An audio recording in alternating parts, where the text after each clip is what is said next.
YouTube TV allows 3 streams at once. Most households never set this up correctly. Here's the full setup in under 5 minutes. YouTube TV supports 3 simultaneous streams on one plan, but if you don't set it up right, you'll hit error messages. Here's the right way. By the end of this video, all 3 screens in your household will be running YouTube TV at the same time. No errors, no interruptions. 3 streams, 1 plan.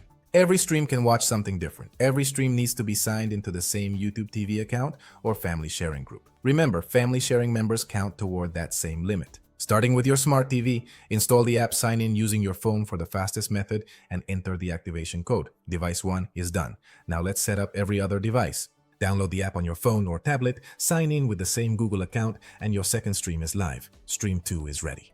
Laptop needs no app, just go to tv.youtube.com in any browser and sign in. Stream 3 is live, smart TV, phone, and laptop, all 3 streams are now running.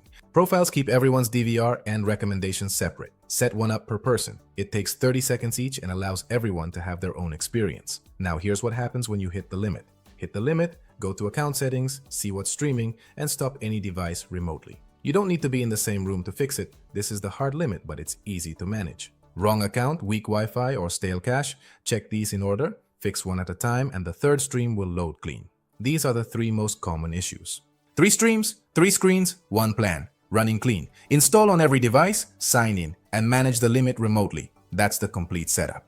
How many screens does your household run at once? Drop it in the comments below. I'm curious how people are actually using this.